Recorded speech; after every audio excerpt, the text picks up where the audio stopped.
this week's program, we're going to be looking at a max tank. We're also going to be having a look at a scheme where you can see how much water is in all of your tanks on the property without leaving your kitchen.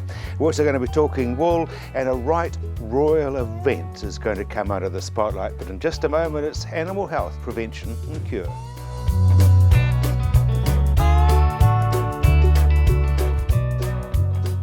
Salmonella Brandenburg reared its ugly head again. Yes, it has, Rob. So I thought it might be timely just to review the whole situation. So traditionally, Salmonella, which is a bacteria, and a lot of people may have heard of it. In humans, it's traditionally associated with food poisoning, vomiting, diarrhea type bacteria. Traditionally, it's caused sporadic disease in farm animals, and particularly cattle, with sudden death actually, in fairly well-grown animals generally, sometimes sheep. About a decade or so ago, we had some major problems with abortions, late-stage abortions in sheep in the Southland area, that was shown to be due to a new species of Salmonella, which was termed Salmonella Brandenburg. It was very, very contagious, and we had major outbreaks, and some farms lost significant numbers of lambs. Late stage pregnancy, and not only were the lambs lost, but the breeding ewe often became sick with uterine infection and sometimes secondary pneumonias, lung infections, and there was a significant mortality rate with the ewes as well. In subsequent years, the disease seemed to spread, and we think in association with especially scavenging type bird species, gulls and things, shedding bits of afterbirth and things, and the transportation of carrier animals that didn't show symptoms. So then we started having sporadic problems in the Canterbury area, and from there it became a major problem, to such a degree that the vaccine companies responded by developing a vaccine especially for this problem. Just specifically for Brandenburg. Exactly. So they added a Brandenburg antigen, or a component of the vaccine that induces immunity, to the standard Salmonella vaccine. So extended the how widespread the protection was, if you like. Once it hit Canterbury, we then ended up with the development of some new syndromes, particularly in dairy calves. Again, diarrhea and sometimes deaths. And this was associated with dairy calves that were being reared on milk. So the typical calf rearing scenario. So somehow there was a crossover into that area. And just recently, actually just in the last week or so, I've heard that there's a relatively new syndrome, rather akin to the initial sheep problem, but in dairy cattle, where we're having, there's been a number of outbreaks of abortion in calf heifers that has been associated with Brandenburg. So I think it's timely to bring the subject up. And it had sort of died down for a while, hadn't it? It had died down and sort of to very low levels. I mean, we've kept having sort of sporadic little blips every year of disease, but on the whole it had been well controlled, and we think in association with both the vaccine use and good advice coming through media outlets and through the veterinarians in these areas.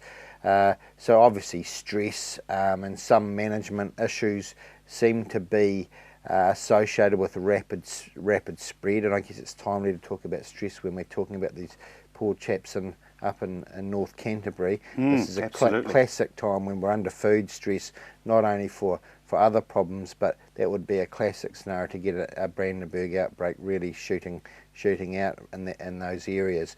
So other stresses need to be really thought about.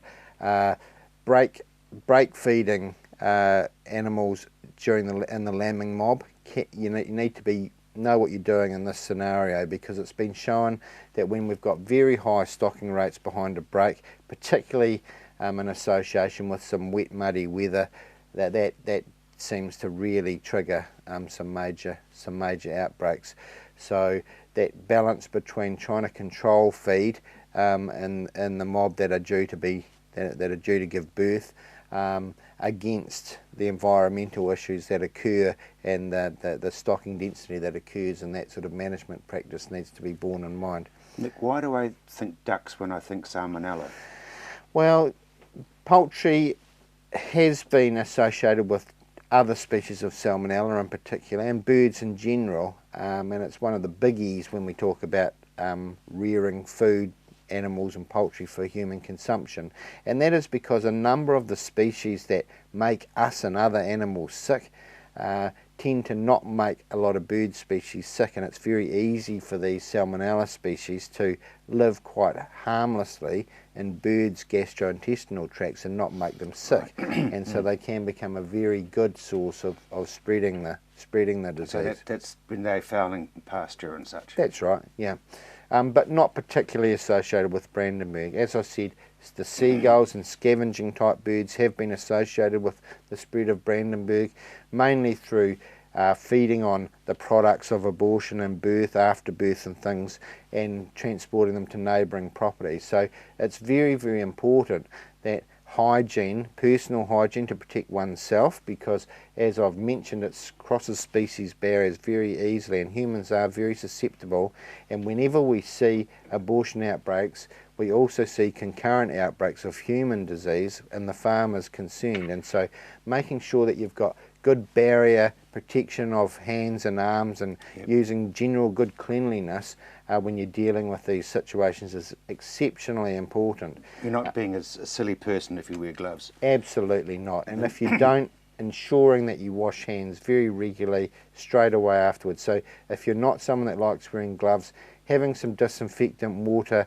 you know, on the four-wheeler when you're going around doing your lambing beat, that's really important. But of course, gloves is by far the best protection on top of all these. And you can still do the disinfectant as well. Absolutely. So very, very, very important, and actually sensible and clean dealing with these after birth products of abortion, or even just normal birthing membranes and secretions from the animals that you're assisting.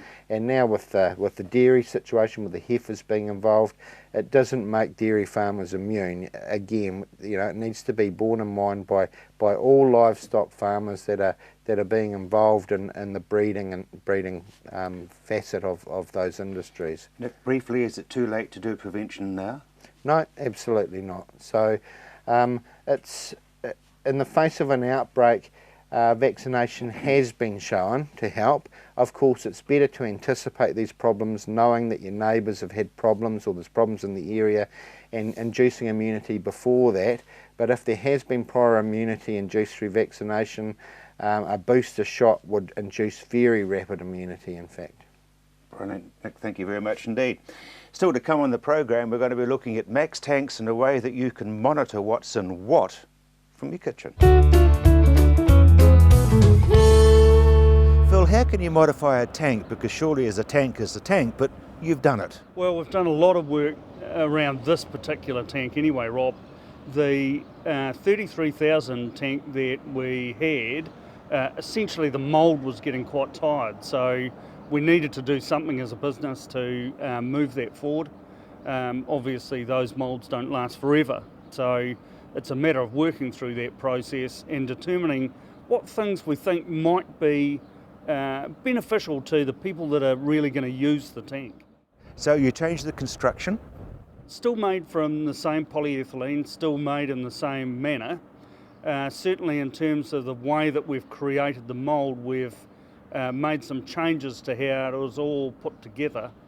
But the effect, certainly from an end user, when you look at the tank, some of the key things that we've added to it, which we've raised the manhole. What that means is that in applications where perhaps there is wine in the tank, we can evacuate all of the air from the tank. We've also added brackets onto the top of the tank, which enable us to more securely mount your traditional water level indicators. That's the ball on the end of a pipe. That's right. So you have a stainless steel rod and two ball floats, essentially. One at each end. One at each end. It floats in the water, and as the water level rises, of course, it rises. and we can mount this much more securely on this tank than we were able to in the past. We've also got the opportunity to add in, beyond that water level indicator, some much smarter pieces of equipment that enable us to do it outside of direct line of sight. So? So we have the opportunity to use something like a smart water level indicator, which is wireless.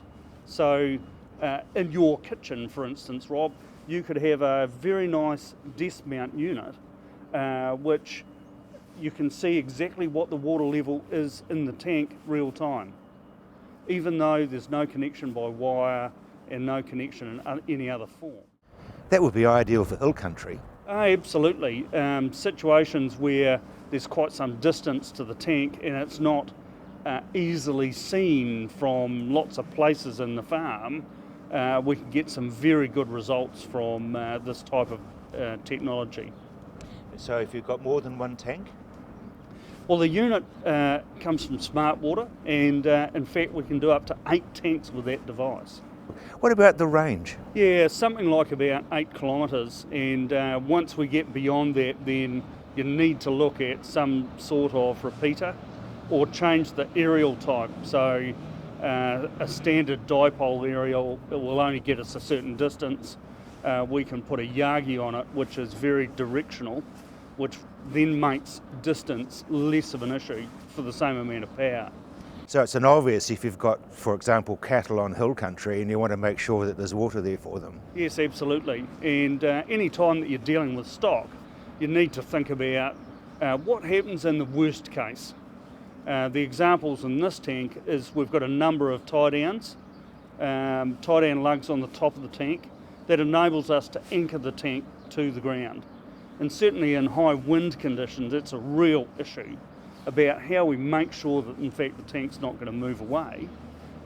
We also have the opportunity to add into that tank water reserve. So even in a domestic sense, on a lifestyle block or something like that, we can put in a water reserve, which means that normal operation, it draws from maybe 300 or 400 millimetres up the tank.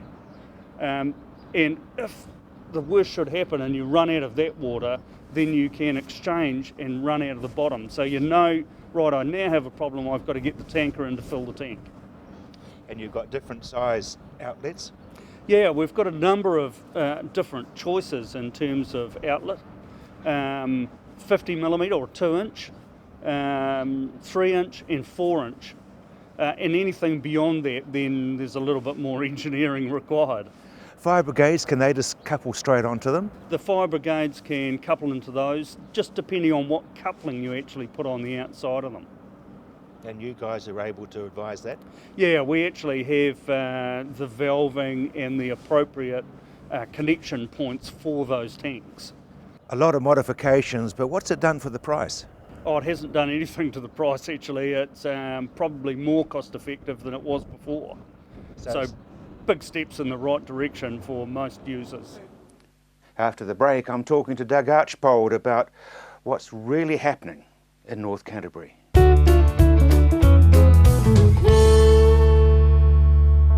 Be Active begins here in the cold, clean, unpolluted southern oceans of New Zealand. Be Active amino acid biostimulant, natural, 100% pure, manufactured from healthy deep sea fish from sustainable New Zealand fisheries. New Zealand's Be Active amino acid biostimulant, the way the world is growing. Working with nature, good for the plant, good for the planet. Now that's growing for good. We'll get you thinking, think water. I think it's all working well, Jack. My thoughts exactly. We'll get you thinking, think water. This is exactly what you need. I think that'll do the trick. We'll get you thinking, think water. It's all looking good. Did you bring the sauce? I can't think of everything. Get you thinking, think water. For real ideas and real solutions, just think water. I've been reporting on farming matters on the radio and newspapers and on television for 40 or so years, but communication, like farming, has moved on. So we've come up with On the Land, online and through YouTube on any screen, anytime and anywhere. Just push play and see and hear what's happening today in our rural community. You'll learn and be informed about the latest and best information farming matters. On the Land, bringing farming information into the 21st century. So join us on our website, ontheland.co.nz. You know that saying, content is king? Well, in today's mixed media world, it's true. You need video, audio, photos and more for social media, for marketing, for communications, sales and for advertising. And you need this at a price that works with your budgets. Well, that's what we do. At Tandem, we partner with you to create the content that you can use to shout to the world or video link to a few. Connect with us and we'll help you connect to the world.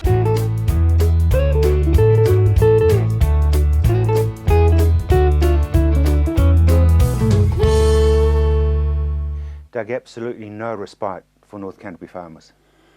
Well, no. It's actually got to an extremely serious situation for the whole of the Huranui district.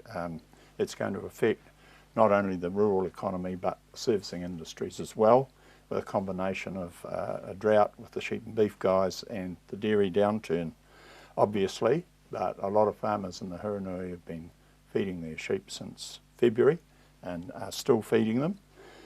But the best thing that's happened is about a month or 5 weeks ago we formed a small drought committee which is headed by Winton Daly, who is the mayor of the Huranui district. And it's just a small committee, but we've worked together, and MPI have provided us with a lady, Angela Hogg, who is actually coordinating that, and she's coordinating events and keeping things together. We've met with all the banks individually, Winton and I, and had a talk to them. But probably the most positive thing that's come out of this is the generosity of people from outside our district. And probably you may have heard of Grant Sylvester, who has a car firm in Christchurch, and he initiated a Give a Little site which the Rural Support Trust are involved in, but also he organised and started a lot of donations of feed, baleage, hay and grain, which has come from basically all over the South Island. That has just been fantastic. It hasn't solved an individual farmer's problems, but it's given them a huge lift. Well, just the emotional lift of knowing that there's people in Christchurch who are coordinating for other farmers, and I mean that psychologically that must help. It certainly did, and we've got a group of churches in Christchurch who've sent baking up. We've got the Mackenzie Country Ladies who also sent a whole lot of baking up. And just last week a lady knocked on my door and with a couple of things for the drought farmers, and she's mentioned that there was a cheque there. The cheque was $5,000, which absolutely blew me away. Make you feel very humbled, Doug. It brought a tear to my eye, Rob, if you really want to know. But that's the sort of thing that's happening, and there's a Motalia in Riccarton Road who's offered several nights for couples to come to town with their children and get involved in Antarctic Centre and other activities around Christchurch at no cost to them. So those are the sort of things that really keep people going. The hardest thing for they must be that everybody's talking about no rainfall for now all the way through summer. Well, we haven't quite got to the all the way through summer. I think partly because probably people are a little bit nervous to even talk about that. Because, yeah, let's put it under the carpet until we have that's right. to. I mean, that is, you know, it's catastrophic if we carry on to the right through. Look at the options, and I guess there aren't very many. I mean, if you've got stock away, you've got nothing to feed them when you bring them back. So, and the people that are grazing them will want their feed for their own stock. Yes, that's certainly a problem. Right now it's decision time, and we have tried to organise share farming of some of these stock that are down country, but you're absolutely right, and most of the stock that are away, and I think in the Cheviot district alone it's getting towards 100,000 sheep, Jeez. There are, they have been well fed, so it begs the question, if they come home, they go on a lower plane of nutrition, so there's going to be problems around that. So And of course most of them are in lamb.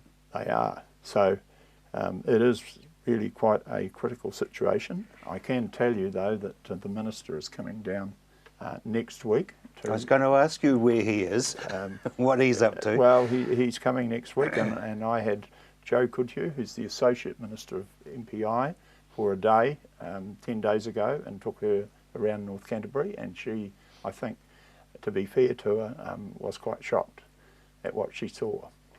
So it's good, you know, people know that, you know, there's people outside the area that know what they're going through, and it is really difficult. I mean, it seems astounding, Doug, that the lower half of the North Island was underwater, Yeah. and then just across Cook Strait. I mean, you must shake your head and go, what's happening? Well, there's a certain irony in that, Rob, and the other thing that's happened just in the last month is North Otago, South Canterbury have gotten very dry again. So, you know, you're looking at most of the east coast of the South Island is in drought. And we're facing an unknown summer. We certainly are. What's the advice given? You said you've been talking to banks, you've been talking to MPI. What's the advice that's coming out to your farmers? Well, obviously the advice is keep in close touch with your banks, your advisors, your accountants. I mean, because it's a declared drought, there are some financial options around the income equalisation scheme, which farmers should really be looking hard at, which will negate much of the tax that was due on last year's income.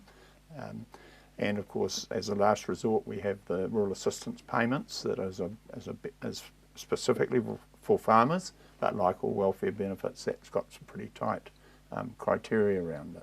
Yeah, and it's that I'm a farmer, I'm not going to go and Yeah. put my hand out. I mean, it's not being stubborn, it's just it's not part of their psyche, is it? Well, that's right, and yet you would have been staggered. Last week John Kerwin came to Amberley and he had 450 mainly farmers, grizzled old farmers, up dancing, and he also had us hugging, would you believe, 3 people that they didn't know. So if you can imagine some of the old North Canterbury farmers, it was a fantastic evening. I mean, he's got a message, obviously, but... Yeah, I know, I was just thinking of some of the North Canterbury farmers that I know, hugging 3 people I'd never ever met before. So that was really good, and Mary Black, the Deputy Mayor of Huranui, she had a function a week before last called Fill the Cup, and there was 300 women went to that, and they had a fantastic day at Amberley. They had at no cost to them, and really, you know, had a get off the farm and away from things. So there'll be more of that as we go through. Doug, you were saying Huranui.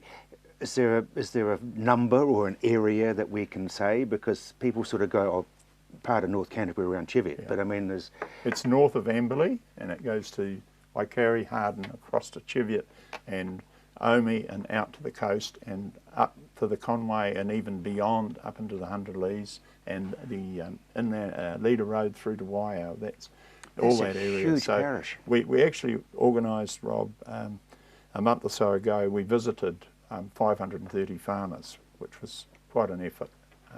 And we got some feedback from that, obviously, and people that we needed to spend some more time with. But we actually gave them a family pass to the Hammer Pools and some biscuits, and it was the fact that somebody walked up the drive that was really... Are they talking? They are, and of course everyone says, well, I'm fine, but it's my neighbour I'm worried about.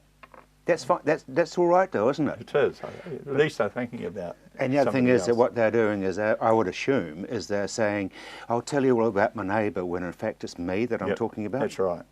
Yeah. So that's the thing that really concerns us, is the level of stress leading to depression. I mean, the sheer drudgery of day after day feeding stock, it does actually get people down.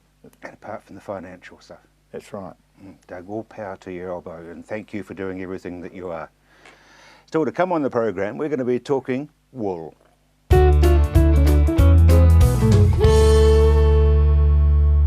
Be Active begins here in the cold, clean, unpolluted southern oceans of New Zealand. Be Active amino acid biostimulant, natural, 100% pure, manufactured from healthy deep sea fish from sustainable New Zealand fisheries. New Zealand's Be Active amino acid biostimulant, the way the world is growing. Working with nature, good for the plant, good for the planet. Now that's growing for good. We'll get you thinking, think water. I think it's all working well, Jack. My thoughts exactly. We'll get you thinking, think water. This is exactly what you need. I think that'll do the trick. We'll get you thinking, think water. It's all looking good. Did you bring the sauce? I can't think of everything. Get you thinking, think water.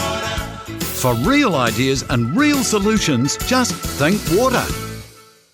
I've been reporting on farming matters on the radio and newspapers and on television for 40 or so years, but communication, like farming, has moved on. So we've come up with On the Land, online and through YouTube on any screen, anytime and anywhere. Just push play and see and hear what's happening today in our rural community. You'll learn and be informed about the latest and best information farming matters. On the Land, bringing farming information into the 21st century. So join us on our website, ontheland.co.nz. You know that saying, content is king? Well, in today's mixed media world, it's true. You need video, audio, photos and more for social media, for marketing, for communications, sales and for advertising. And you need this at a price that works with your budgets. Well, that's what we do. At Tandem, we partner with you to create the content that you can use to shout to the world or video link to a few. Connect with us and we'll help you connect to the world.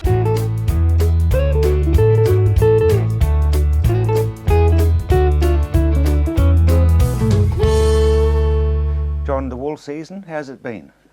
Well, we've just started the new one, Rob, and they come and go pretty quickly these days. You don't even get any golfing, do you? No, not in New Zealand. In Australia they have a 3-week recess, and in South Africa they have 2 months. Yeah, but I that's found South out in the weekend. And you're not shifting to South Africa, And we have a week. Anyway, We're back into it again, but I think it's probably worth reflecting a wee bit on last season. Obviously, we've seen some huge movements in, like the exchange rate, for example, being at 88 around the end of October and now being currently around the 65, 66 mark. You know, that's a huge movement. And it happened reasonably quickly, which, you know, let's be honest, we all know lower exchange rate's good for exporters, and certainly is.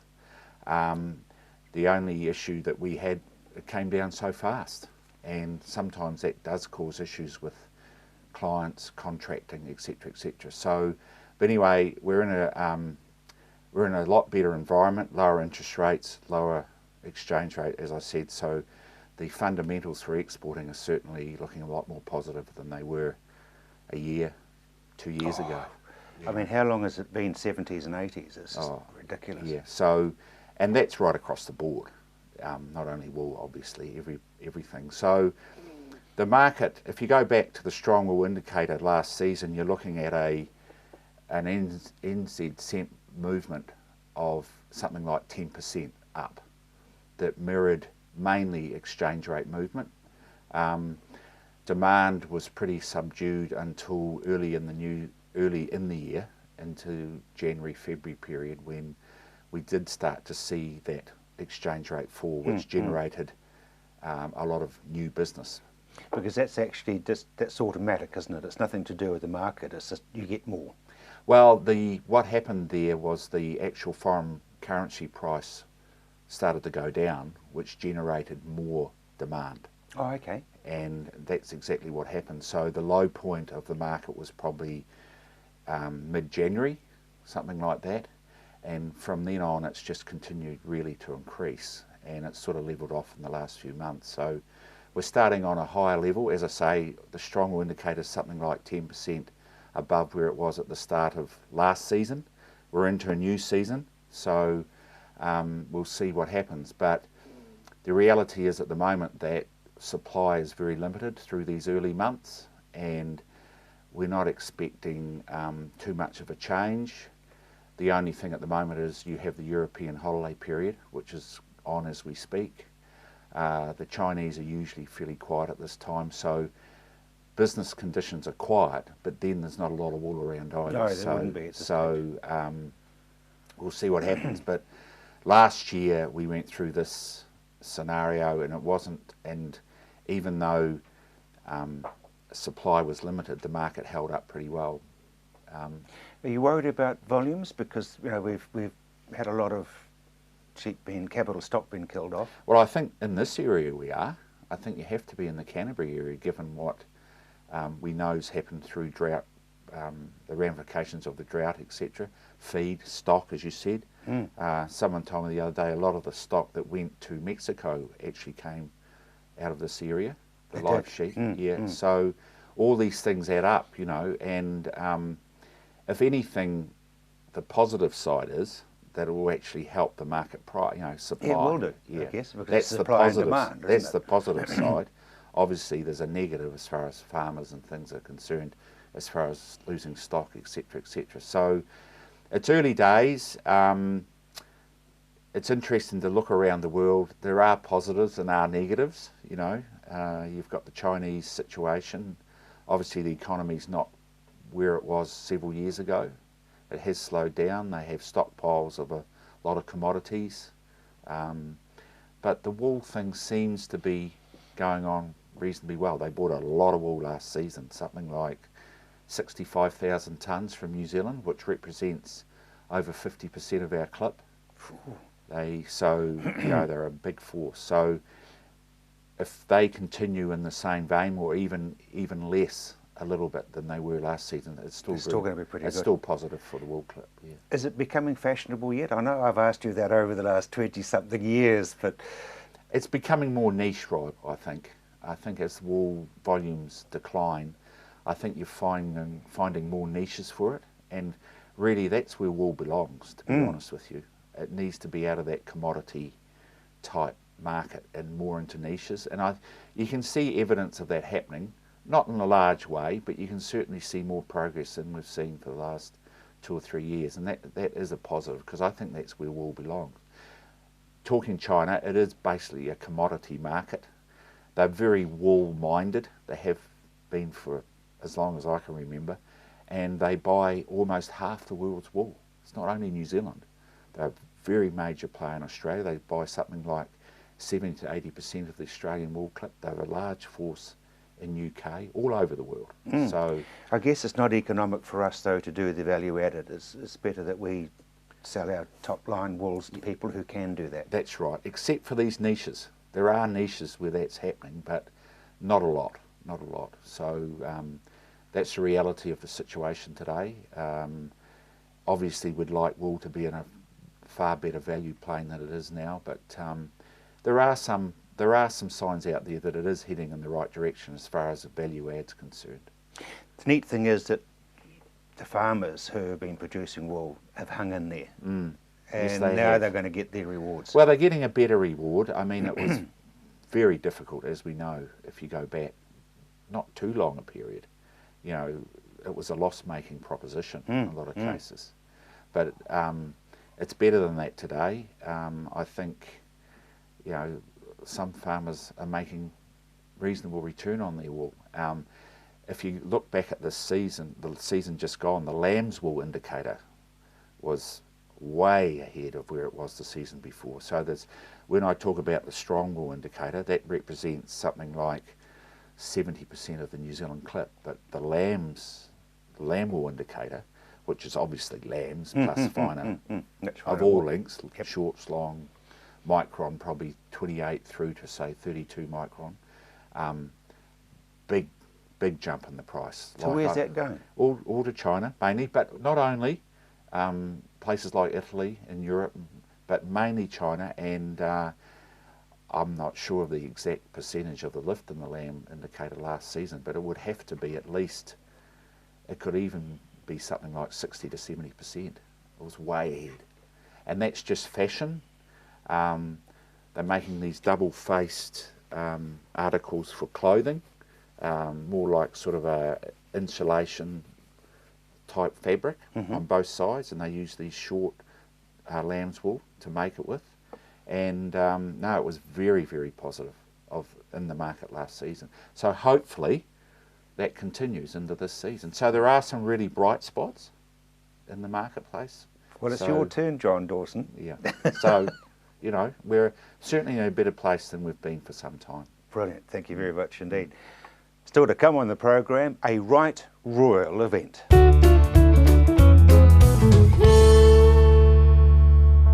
Be Active begins here in the cold, clean, unpolluted southern oceans of New Zealand. Be Active amino acid biostimulant, natural, 100% pure, manufactured from healthy deep sea fish from sustainable New Zealand fisheries. New Zealand's Be Active amino acid biostimulant, the way the world is growing. Working with nature, good for the plant, good for the planet. Now that's growing for good.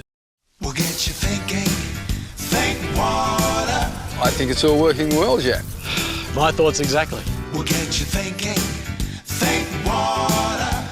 This is exactly what you need. I think that'll do the trick. We'll get you thinking, think water. It's all looking good. Did you bring the sauce? I can't think of everything. Get you thinking, think water. For real ideas and real solutions, just think water. I've been reporting on farming matters on the radio and newspapers and on television for 40 or so years, but communication, like farming, has moved on. So we've come up with On the Land, online and through YouTube on any screen, anytime and anywhere. Just push play and see and hear what's happening today in our rural community. You'll learn and be informed about the latest and best information farming matters. On the Land, bringing farming information into the 21st century. So join us on our website, ontheland.co.nz. You know that saying, content is king? Well, in today's mixed media world, it's true. You need video, audio, photos and more for social media, for marketing, for communications, sales and for advertising. And you need this at a price that works with your budgets. Well, that's what we do. At Tandem, we partner with you to create the content that you can use to shout to the world or video link to a few. Connect with us and we'll help you connect to the world.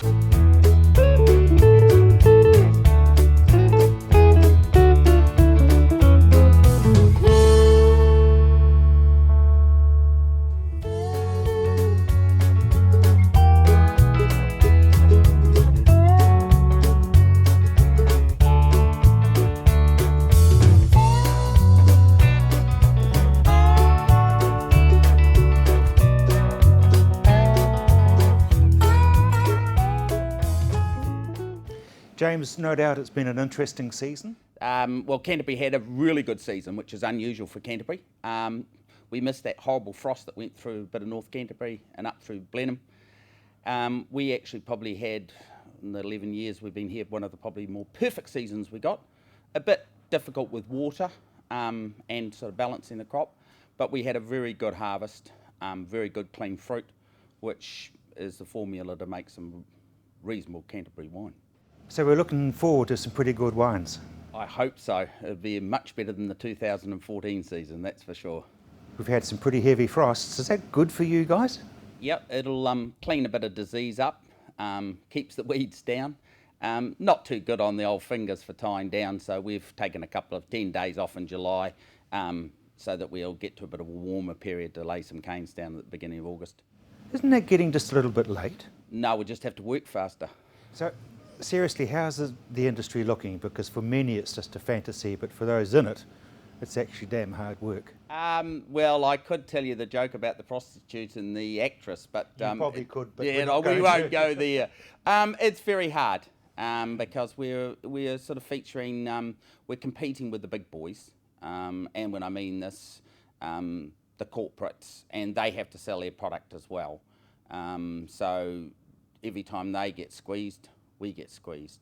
It is a very tricky formula to market wine and to be successful at it.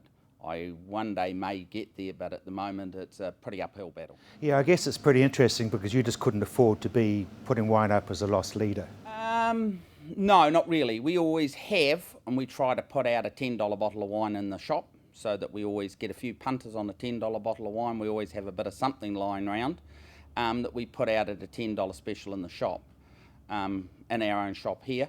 But volume is to putting it out. We can't keep selling bottles of wine at $10 for too long.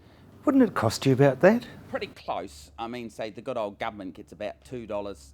Somebody's going to correct me here, but it's about $2.39 in excise by the time you actually pay the GST, because you've got to turn the money over to pay your excise, which is non-GST refundable. So $2.39, I think, per bottle for the government. And then there's the bottle and the cap. Well, we won't go into the bottle, the growing, the pressing, the grapes, the label, the boxes, getting it to the market, and then always you get the odd one that comes back like a boomerang that somebody's not happy with, but that's very seldom. So all in all, as you say, $10 is getting pretty for a small person like us, no volume. The more volume you get, the cheaper it gets.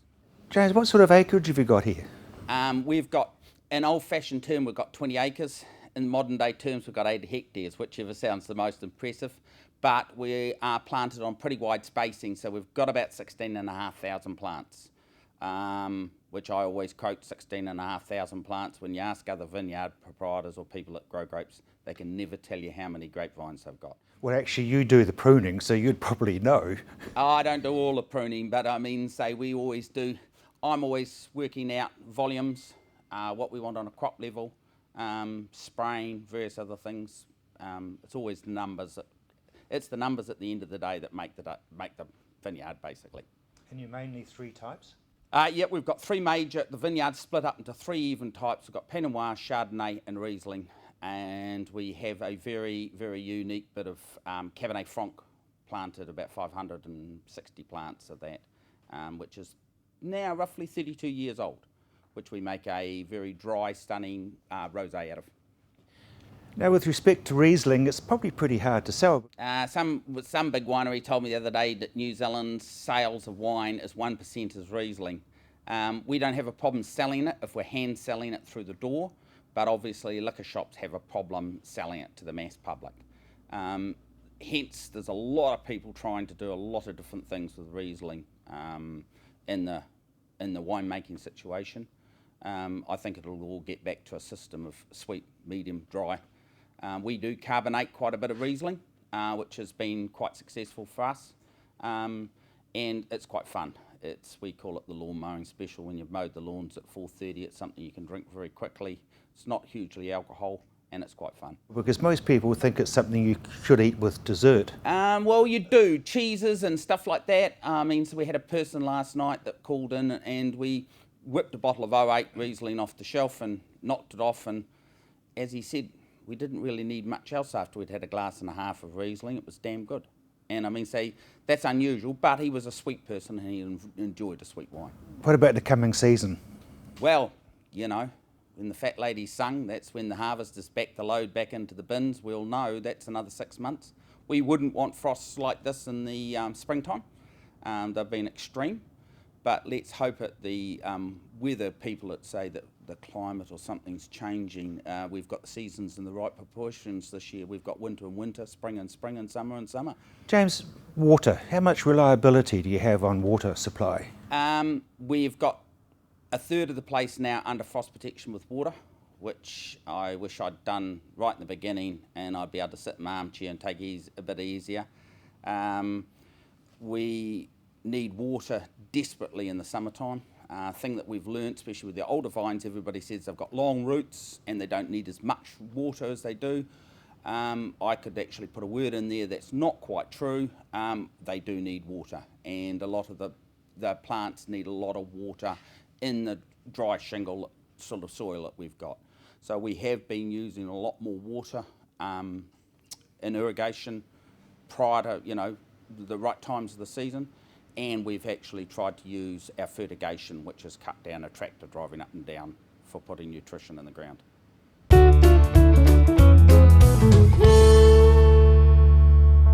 Be Active begins here in the cold, clean, unpolluted southern oceans of New Zealand. Be Active amino acid biostimulant, natural, 100% pure. manufactured from healthy deep-sea fish from sustainable New Zealand fisheries. New Zealand's Be Active amino acid biostimulant, the way the world is growing. Working with nature, good for the plant, good for the planet. Now that's growing for good.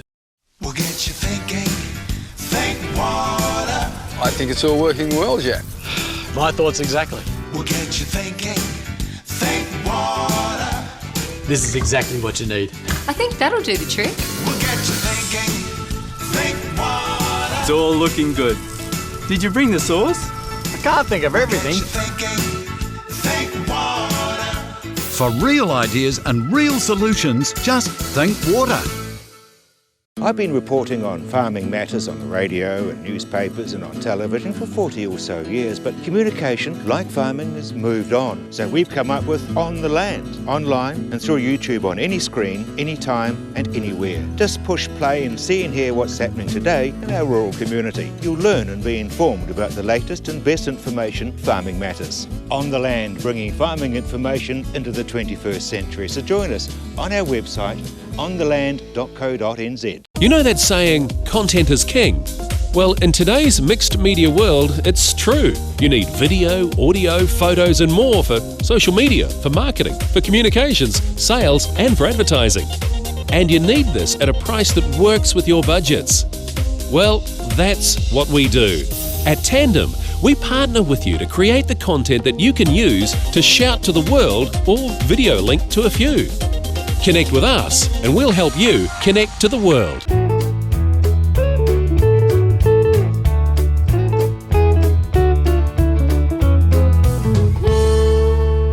Jeff, a right royal event for the Canterbury A and P this year. Yes, it is going to be a royal event, a royal equestrian event. We, for the first time in 153 years, we have the first female president of the Canterbury A and P Association, Nikki Hutchinson. Nikki has been a very loyal servant and a member of the show for, I would suggest, more than 30 years, and for the last 10 has been leading the equestrian section as their chairman. And so as Nikki steps into presidency and given her work around equestrian, it seemed right that the royal status be bestowed upon the equestrian event for the 2015 show. This is different to being a royal show across the board. This is an event. That is correct. It's very specific for that equestrian section. Which of course is our biggest section, where you're talking probably the second largest equestrian event in New Zealand, operating inside what is probably the most complicated event in New Zealand. Yes, that's a fair comment. Yeah, and certainly one of the largest. And so in 2014 we grew this, what was then a 152-year-old equestrian event, by 10% without the royal status. And so this year, on top of that growth, we're going to expect more growth, so we're building more yards to house more horses. We've got pretty exciting expectations about it. Because for it to be a royal event, that means there's a lot more prestige, so people will be coming to win a rosette. That's correct. They want to win a royal ribbon. There's always been a competition, really, a royal ribbon or a Canterbury A and P show ribbon. The two things are sought after, but when they're together, it's a special thing. So 10% growth last year. Correct. You're yep. expecting it right up to record numbers, and I expect it to be a record number this year. Good on you. Yep. Now, you've done all the hard work for this coming one in November for Show Week, and I love the fact that everyone else says it's Show Week. Yeah, so we've done a lot of hard work. We haven't done all the hard work. What we've done up until this point is we've basically filled the site with all their trade sites. So, we've 500 plus of them. We're going to transact millions of dollars. It's an extremely important part of the Canterbury economy. We've got all our sponsorships organised, and we have brought together all of our people, especially within the rural community, our volunteers, to create our schedule of classes, which are all the competitions that you can enter, whether you've got chickens, llamas, cattle, sheep, dogs, anything, right? Yeah. When I say dogs, of course, I mean wild dogs. Dogs, yeah. Yes. Yeah. So that hard work is done. That's been published, and if anybody wants a copy of that schedule of classes, it's 120 pages long. You just call our office and go to www.theshow. The show? We'll just fire it out to you. So we'll send out 3,500 of those documents, like a book. And from that, all of the entries will come back in, and we'll know how exciting the showing and the competition aspect of the show is going to be. So obviously, I said all the hard work's done, but it's just about to begin, really, isn't it? Yeah, so, yesterday was officially 100 days till show. So there's kind of two numbers, right? Now it's 99 days until show, and for me it's 102 days until it's finished. So you have a gin and tonic at the end of that. Yeah. So the next 99 days, you start to the volume of work just snowballs. The phone doesn't stop, and you operate the whole team operates at an extremely high level. The kind of thing where you come out the other end of it going, oh well, if I operated that high level all the time, imagine what we could do. So your volunteers, I mean that is just so important. Oh, it's extraordinarily important. When you've got 1,000 sheep, 1,000 horses, 600 head of cattle, and sheep and trial dogs, and all of those things on site, you've got to find somewhere to. Firstly, you've got to logistically get them in there. You've got to find somewhere for them to live for 3 days. You've got to feed them, and then you've got to manage the movement of those thousands of animals out into the arenas or out into the rings to be judged, to be then presented with their awards. And so, if I was to write job descriptions for everybody that had to go and do all that stuff, it's impossible, and it would be impossible to put a layer of management over them to tell them all what to do. You just need people that know what they're doing to turn up and do it. It's pretty old school, but that's where the magic happens with this show, because those people coming back, some of them have been there 10, 20, 30 years. They know more than I do. And always will do. I mean, interesting if you look at how progressive, I mean, you look at something like the cattle section. Yes. And the beef cattle, and there'll be a chap who's in charge of that, then he'll quietly hand over to the next guy, who'll handle over to the next guy. And I've been going for now for about nearly 30 years, covering it as a show. And it's just amazing how it all sort of just happens. Yeah. Some of it just happens, and some of it's a lot of planning that goes into it happening. The equestrian section it's seen to it just happen. Well, it's seen to, yeah. In the equestrian section, you have 4 different arenas, and they've all got different ringmasters and different people in charge of them. And within their committee, you've got the chairman, and then you've got sub-chairmen who sit over different areas like showing and dressage and show jumping, and you've got the ringmaster, and all of those people, and there is a lot of them, have very specific jobs. They work really hard, and they know what they're doing. They teach each other what to do each year in, year out. Just someone as simple as marshalling horses into the main arena is extraordinarily challenging job. You're telling horses to stop and start. There's health and safety issues. You've got crowds getting through the same area that the horses. Timing issues, and so you just take a big deep breath, and you rely on your people. And I'm lucky I can rely on them. They're an amazing group of volunteers. But isn't it fabulous? 153 years, and the protocols are still the same. You don't go into the ring without a hat on, for example. No, and but it's lovely. It's terribly British traditional protocol. Absolutely, and as I said, the President, Nicky, would ensure protocol exists forever, and I think that tradition will continue. We've covered the sort of the farming side, but the entertainment side, when do you move on that? We already have. So last year we brought in Salmonella Dub, which was a big step up for a band on our main stage, and this year we're taking another step up again. I'm going to tease you, I'm not going to tell you what it is. No, that's all right, you can tease away. The 1st of September we are going to announce that. We've also redeveloped our children's lawn, and we've got an amazing set of acts. It'll be Where's the best the we've ever children's done. lawn? Well, it's near the village green. It's actually next to the village green, but it's tucked away back, and it's got its own stage, its own sound systems. It's got blow-up things to jump on for kids to jump around on.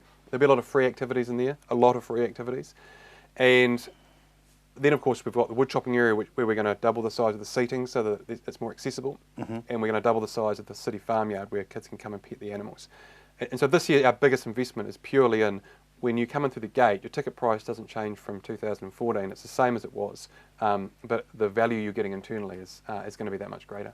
Jeff, how do you keep the balance between it being a rural event and an entertainment for the city folk? You start with the animals. You make sure your budgets and your investment is looking after your people that bring the animals, looking after that community of people, being transparent with them about what's going on and making sure that they've got an opportunity to feed back, and then working with the trade exhibitors who bring the large format tractors and all of those big machinery that make it feel like an agricultural show. And you put them foremost in your mind when you're laying out the site and when you're pricing things and when you're doing your marketing and advertising. And then everything else flows from that, because let's face it, I've got 2 kids, right, 2 and 5. Why would I bring them to the show if there were no animals? There'd be no point. So ultimately, although I'll have big acts on the stage and all these different flash things going on, I think Mum and Dad actually just want little Jimmy to pick up a lamb and watch, or little Jane to watch some horses jump over some jumps. I love your enthusiasm. I mean, you're absolutely alive with energy. You must love it. Yeah, well, I've got a 5-year-old boy who keeps making sure that he's come to the show. Dad, it better be good. No pressure on Dad. No pressure on Dad, no. All the best for it. It's obviously show week, which is the second week in November. That's correct, yeah, 11, 12 and 13 of November. Brilliant, Jeff. Thank you very much indeed. Thank you. And don't forget that all these interviews that you've been watching on the Land are on our website, which is ontheland.co.nz. I'm Rob Cope-Williams. You've either been watching On the Land or you have just missed it. But I will be back at the same time next week. Until then, bye now.